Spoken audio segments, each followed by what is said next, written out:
तो नेक्स्ट बात आती है बेटा what means food chain.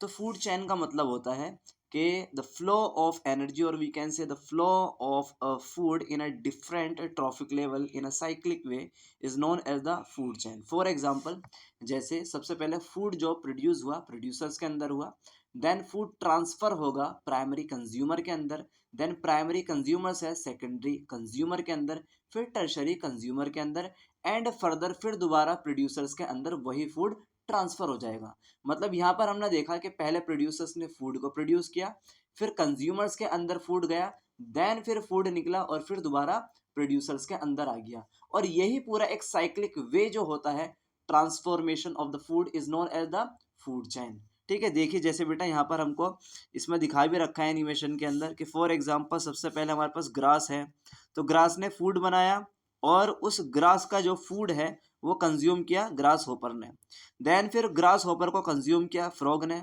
And frog को कंज्यूम किया स्नैक ने, देन स्नैक को कंज्यूम किया ईगल ने।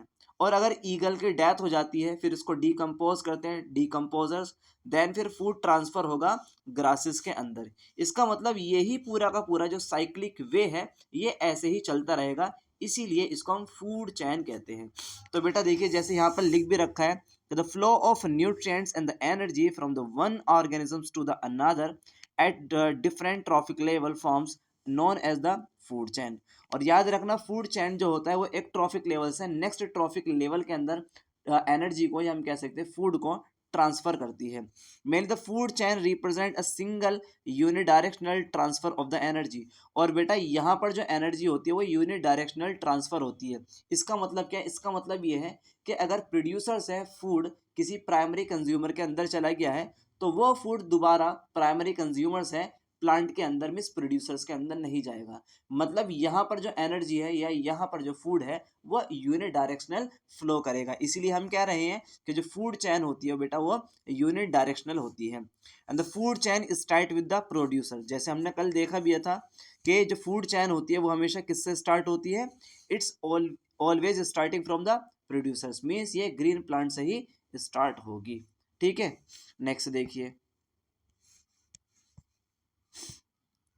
बेटा जैसे यहाँ पर हमको दिखा भी रखा है कि सबसे पहले फॉर एग्जांपल हमारे पास प्रोड्यूसर्स हैं, ये हमारे पास मान लो प्रोड्यूसर्स हैं, फिर प्रोड्यूसर से फूड जाता है प्राइमरी कंज्यूमर्स में, फिर सेकेंडरी कंज्यूमर्स में, फिर सेकेंडरी कंज्यूमर्स में टर्शरी कंज्यूमर्स हैं, फिर टॉप कार्निवर में हम कह सकते हैं फाइनल कंज्यूमर्स हैं। फिर अगर ये भी फाइनल कंज्यूमर भी डेथ हो जाती है इसकी तो इसको डिकम्पोज करेंगे कुछ बैक्टीरिया या फंगाई।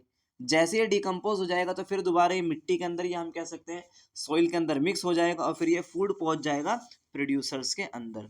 तो इसी तरीके से मेनली जो फूड होता है वो ट्रांसफर होता रहता है। इसीलिए हम बोलते हैं कि जो फूड होता है बेटा वो एक ट्रॉफिक लेवल से नेक्स्ट ट्रॉफिक लेवल के अंदर मूव करता है।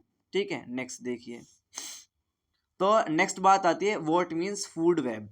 देखो ऐसे समझ लो food web and food chain को।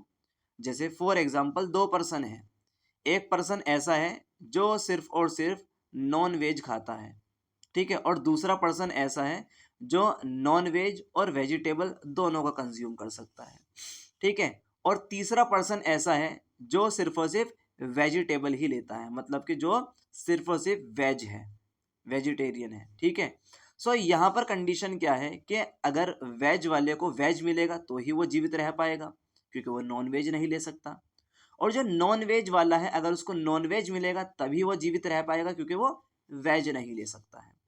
तो यहाँ पर मतलब ये है कि जो वेज वाला है वो वेज लेकर ही जीवित रह पाएगा और जो नॉन वेज वाला है वो नॉन वेज लेकर ही जीवित रह पाएगा। मतलब इन दोनों पर्सन के पास कोई भी दूसरा चॉइस नहीं है जीवित रहने के लिए। दूसरी कंडीशन आती है हमारे पास ऐसा मान लो कि एक पर्सन है जो वेज भी लेता है और नॉन वेज भी लेता है, और फॉर एग्जांपल वो किसी ऐसी कंट्री में जाता है जहाँ सिर्फ और सिर्फ वेज है तो वो वहाँ भी जीवित रह सकता है। और अगर वो कहीं ऐसी कंडीशन में जाता है जो नॉन वेज है, मतलब वहाँ पर नॉन वेज ही फूड मिलता है, सो दैट मीन्स वो उस नॉन वेज वाली कंट्री के अंदर भी सर्वाइव कर सकता है। मतलब ये जो दूसरा पर्सन है या हम कह सकते हैं तीसरा पर्सन है, ये वेज में भी जीवित रह सकता है और नॉन वेज में भी जीवित रह सकता है। तो याद रखना जब एक ऑर्गेनिज्म सिर्फ और सिर्फ एक ही चीज पर डिपेंड हो फूड के लिए तो इसको बोलते हैं फूड चैन। और जब एक ऑर्गेनिजम्स एक से ज़्यादा चीज़ पर डिपेंड हो फूड के लिए, इसको बोलेंगे बेटा हम फूड वेब। फॉर एग्जाम्पल जैसे हमको यहाँ पर देखने भी मिल रहा है कि यहाँ पर हमारे पास यूनिकॉर्न शार्क फिश है फॉर एग्जांपल। अब ये शार्क फिश जो है ये यूनिकॉर्न फिश को भी खा लेती है और पारो फिश को भी खा लेती है। जो हमारे पास यूनिकॉर्न फिश है ये फाइटोप्लैंक्टन्स को भी खा लेती है और जू प्लैंक्टन्स को भी खा लेती है। मतलब अगर ऐसा हो गया कि यहाँ पर शार्क फिश के पास पारो फिश नहीं है तो वो यूनिकॉर्न को खा लेगी, और अगर ऐसा हो गया यूनिकॉर्न नहीं है पारो है तो पारो फिश को खा लेगी। दैट मीन्स यहाँ पर फूड के लिए एक से ज़्यादा चॉइस है, इसीलिए बेटा ये एग्जाम्पल है फूड वेब का। ठीक है, नेक्स्ट देखिए जैसे यहाँ पर देखने मिल रहा है कि हमारे पास बाज है, हॉक है। तो जो हॉक है ये स्नैक को भी खा लेगा, ये माउस को भी, रैबिट को भी, because it's a part of the food web. ठीक है, नेक्स्ट बात आती है ट्रॉफिक लेवल का मतलब क्या है। ट्रॉफिक लेवल का मतलब ये है बेटा जब एक ऑर्गेनिजम्स फूड को प्रोड्यूस करेगा तो वो दूसरे ऑर्गेनिज्म उसका इस्तेमाल करेंगे, फिर जो फूड उस दूसरे ऑर्गेनिज्म में गया है फिर उसका इस्तेमाल कोई तीसरे ऑर्गेनिजम्स कहेंगे, और इसी लेवल में फूड जो है ट्रांसफर होता रहता है, और इसी को हम ट्रॉफिक लेवल कहते हैं। ठीक है, so what means trophic level? So the various steps in a food chain at which the transfer of the food take place are called the trophic level. जब फूड एक स्टेप से दूसरे step में, या हम कह सकते हैं प्रोड्यूसर से कंज्यूमर के अंदर जाएगा, और इस तरीके से step wise step food transfer होता रहेगा, इसी को हम ट्रॉपिक लेवल कहते हैं। और याद रखना जो ट्रॉपिक लेवल है, यहाँ पर ट्रॉपिक लेवल में जो बेस में हमेशा रहेगा वो सिर्फ और सिर्फ बेटा प्रोड्यूसर्स ही रहेंगे। बेस में हमेशा क्या रहेंगे? प्रोड्यूसर्स ही रहेंगे। और प्रोड्यूसर्स के ऊपर प्राइमरी कंज्यूमर्स, फिर सेकेंडरी कंज्यूमर्स, और फिर टर्शरी कंज्यूमर्स रहेंगे। मीन्स टॉप में कौन रहेगा? टर्शरी कंज्यूमर्स रहेंगे। और कभी भी ट्रॉपिक लेवल में आपको डिकम्पोजर्स नहीं दिखेगा। क्यों? क्योंकि डिकम्पोजर जो है वो प्लांट को भी गला सकते हैं, प्राइमरी कंज्यूमर्स को भी, सेकेंडरी कंज्यूमर्स को भी, टर्शरी कंज्यूमर्स को भी। इसीलिए जो हमारे पास डिकम्पोजर्स होते हैं they are never count in a trophic level. तो हमारे पास डिकम्पोजर्स के लिए कोई भी ट्रॉफिक लेवल नहीं होता है। समझ में आई ये वाली बात? चलिए नेक्स्ट देखते हैं। ठीक है, सो बेटा जैसे आपके ये एनसीईआरटी का डायग्राम है, तो प्रोड्यूसर से पहले, फिर प्राइमरी कंज्यूमर्स है, फिर सेकेंडरी कंज्यूमर्स है, एंड फिर टर्शरी कंज्यूमर्स है। ठीक है, फॉर एग्जांपल जैसे अगर हम बात करें अपनी, तो सबसे पहले प्लांट को खाया किसी हर्बीवोर ने, फिर उस हर्बीवोर को खाएंगे हम, तो हम एक तरीके से सेकंड टाइम पर फूड को कंज्यूम कर रहे हैं, इसीलिए हम क्या कहलाएंगे? सेकेंडरी कंज्यूमर्स कहलाएंगे। अब ऐसा मान लो फॉर एग्जांपल, तो यहाँ पर हमारे पास प्लांट क्या है? प्रोड्यूसर्स है। अब कभी कभी क्वेश्चन ये आ जाता है कि जो इंसेक्टिवोरस प्लांट हैं वो प्रोड्यूसर्स हैं या कंज्यूमर्स हैं, या प्राइमरी कंज्यूमर्स हैं या सेकेंडरी कंज्यूमर्स हैं। अब बच्चों के दिमाग में ये आएगा कि यार प्लांट है तो प्लांट तो कभी भी कंज्यूमर्स नहीं होंगे। बट यहाँ पर बेटा हम बात कर रहे हैं इंसेक्टिवोरस प्लांट के बारे में। ऐसे सभी प्लांट जो इंसेक्ट को कंज्यूम करते हैं फिर फूड बनाते हैं, वैसे फोटोसिंथेसिस भी होगी उनमें, मगर वो इंसेक्ट को ट्रैप करते हैं। सो यहाँ पर सबसे पहले क्या हुआ कि प्लांट ने इंसेक्ट को ट्रैप किया, तो यहाँ पर एक तरीके से ये कंज्यूमर्स की तरह यूज हो रहा है ना। फिर प्लांट अपने अंदर फूड बनाएगा, फिर उस फूड को कंज्यूम करेगा कोई सेकेंडरी कंज्यूमर। तो यहाँ पर पहले हमारा जो इंसेक्टिवोरस प्लांट है बेटा ये खुद ही प्राइमरी कंज्यूमर्स की तरह काम कर रहे हैं। तो कुछ प्लांट हमारे पास ऐसे होते हैं जो कंज्यूमर की तरह भी काम करते हैं, और ज़्यादातर सभी प्लांट्स प्रोड्यूसर्स की तरह काम करते हैं। ठीक है, इस चीज़ को याद रखना। नेक्स्ट बात आती है 10% लॉ। अब देखो एक साइंटिस्ट हैं जिनका नाम है लिंडमैन ने ये बताया कि जो फूड है वो एक ट्रॉफिक लेवल से नेक्स्ट ट्रॉफिक लेवल के अंदर ट्रांसपोर्ट होता है इन अ 10% मैनर। मतलब कि एक ट्रॉफिक लेवल से 10% फूड निकलेगा, फिर वो 10% फूड नेक्स्ट ट्रॉफिक लेवल के अंदर ट्रांसपोर्ट होगा, और इसी तरीके से नेक्स्ट ट्रॉफिक लेवल में बार बार 10% फूड ट्रांसपोर्ट होता रहेगा। फॉर एग्जाम्पल ऐसा मानो बेटा कि कोई हमारे पास प्लांट है और प्लांट के अंदर फूड बनता है 100 जूल, फिर इस 100 जूल का अगर हम 10% देखें तो इस 100 जूल का जो 10% होगा बेटा वो 10 जूल होगा। तो पहले प्लांट ने फूड बनाया 100 जूल, फिर इस 100 जूल का 10% फ्लो होता है डी आर के अंदर, दैट मीन्स 10 जूल। फिर इस 10 जूल का जो 10% होगा मतलब 1 जूल, वो पहुंचेगा लायन के अंदर। और इसी तरीके से हर एक ट्रॉफिक लेवल के अंदर 10% ही फूड ट्रांसपोर्ट होता रहेगा। तो देखिए यहाँ पर इस लॉज में यही लिखा हुआ है कि only 10% of energy entering a particular trophic level of an organisms is available for the transfer to the next higher trophic level. मतलब एक ट्रॉफिक लेवल से नेक्स्ट ट्रॉफिक लेवल के अंदर सिर्फ और सिर्फ 10% ही एनर्जी ट्रांसपोर्ट होती है, या 10% फूड ही ट्रांसपोर्ट होता है। ठीक है, नेक्स्ट बात आती है बेटा एनसीईआरटी के अंदर दो टर्म्स दे रखी हैं। The first is the bio accumulation and second is the bio magnification. चलिए इनको अच्छे से समझते हैं। सबसे पहली बात आती है व्हाट मीन्स बायो एक्यूमुलेशन।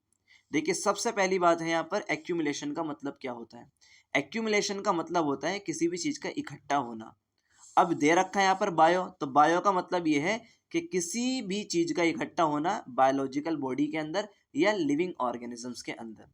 तो एनसीईआरटी ये बताने की कोशिश करती है कि अगर कोई भी टॉक्सिक मटेरियल अगर एक लिविंग ऑर्गेनिजम्स के अंदर इकट्ठा होता है, सिर्फ और सिर्फ एक ही स्पीशीज के अंदर रहता है, उसको हम कहेंगे बायो एक्यूमुलेशन। और अगर एक स्पीशीज से वही टॉक्सिक मटेरियल नेक्स्ट स्पीशीज में जाता है, फिर उस दूसरी स्पीशीज से तीसरी स्पीशीज में जाता है, तो अब इसको बायो एक्यूमुलेशन नहीं, अब इसको बायो मैग्निफिकेशन कहेंगे।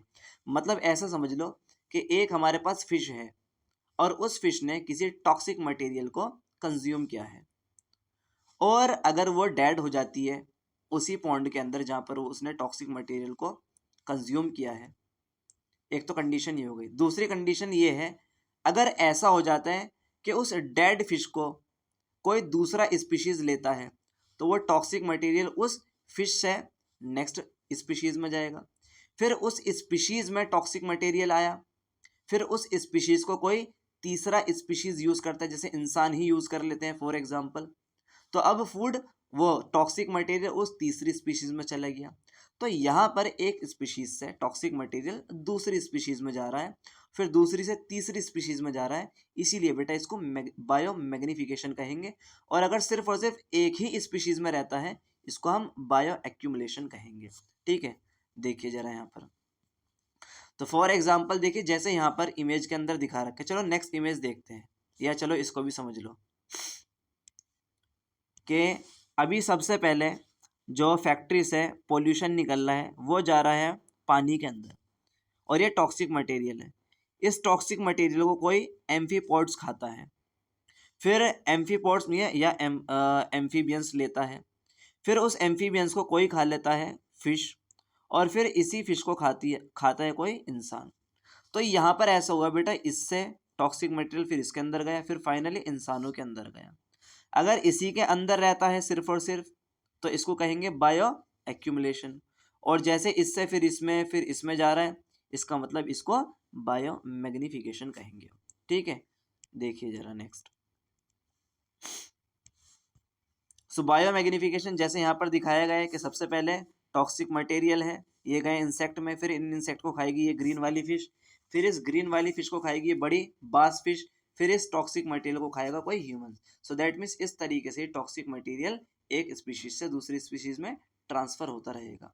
देखिए बेटा यहाँ पर भी ऐसा ही है कि पहले ब्लू वाली स्पीशीज अलग है, फिर ये ऑरेंज वाली स्पीशीज अलग है, फिर ये ग्रीन वाली स्पीशीज अलग है फिश की, और फिर बर्ड के अंदर। तो इस तरीके से बार बार एक स्पीशीज से दूसरे स्पीशीज में टॉक्सिक मटेरियल जा रहा है। इसका मतलब ये भी किसका एग्जाम्पल हुआ, बायो मैग्निफिकेशन का।